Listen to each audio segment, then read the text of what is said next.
потому что в свое время моего свекра, поэта Сульфата, исключили из университета за то, что он в университете выбросил листовки с требованием, с пожеланием того, что для татарской творческой молодежи должна быть своя какая-то площадь, майданчик депей такие, да, имя?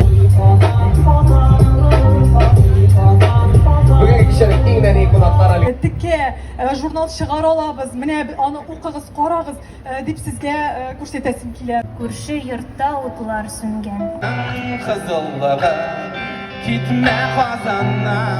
Я желаю этому журналу процветания, чтобы он жил, развивался и дальше радовал своего читателя.